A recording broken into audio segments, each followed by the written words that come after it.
française.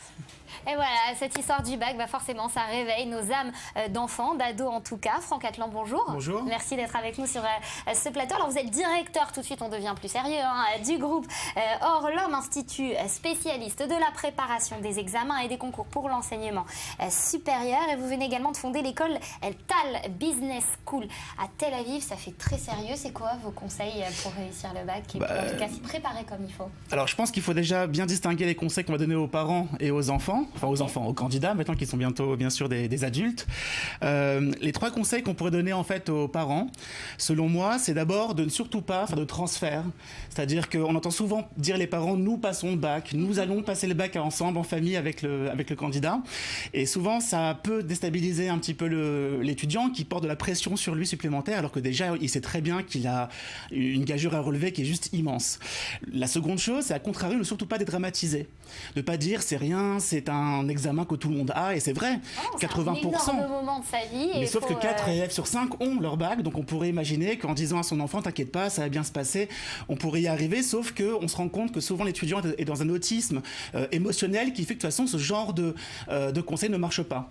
Et enfin, ce qui est important, c'est d'assurer un vrai support logistique aux enfants.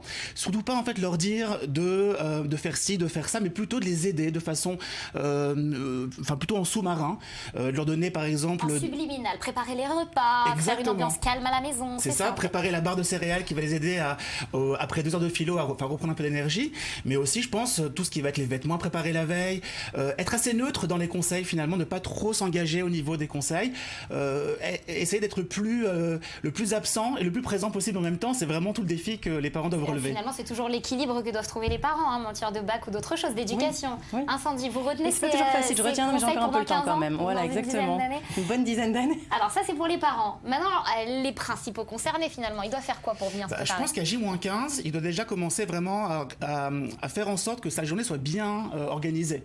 Donc ne pas hésiter à se lever de façon extrêmement stricte, c'est-à-dire à 8h du matin ou à 6h du matin, se dire voilà qu'on fait des créneaux qu'on prend des créneaux de 1h30, de 2 heures, qui font que derrière, il sait exactement ce qu'il va faire et surtout pas se dire voilà, aujourd'hui c'est de l'histoire, demain c'est de la philo. Non, c'est savoir que le lundi, ça va être de 8h à 10h de la philo, de 10h à midi des maths, de 13h à 14h d'histoire géo, de sorte qu'ensuite, il puisse se dire voilà, à la fin de la journée, j'ai fait ce qu'il fallait et j'en suis là où j'en suis aujourd'hui.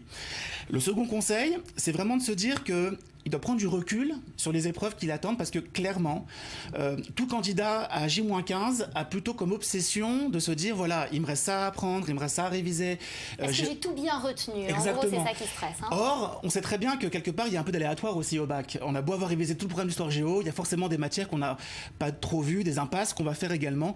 Donc prendre du recul sur les matières consiste notamment à se dire voilà, quelles sont les méthodes que je dois convoquer le jour J, quels sont les conseils que mes professeurs m'ont donnés durant toute l'année.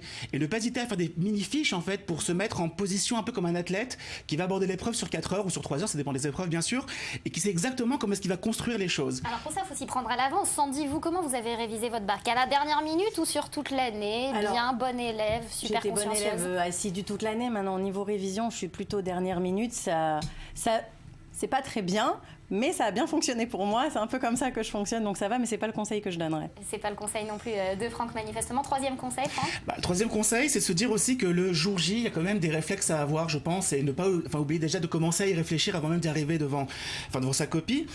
Parmi ces conseils, bien sûr, c'est de lire le sujet dans sa globalité avant de commencer. Ça, c'est un conseil que tout le monde donne, tous les professeurs donnent. C'est Virginie qui nous l'a dit juste avant, bien lire le sujet, puisque c'est manifestement ce qu'il a fait. Oui, et puis bien choisir aussi, parce que même en philosophie, les sujets sont courts, 2 sujets généralement de dissertation, un sujet de commentaire.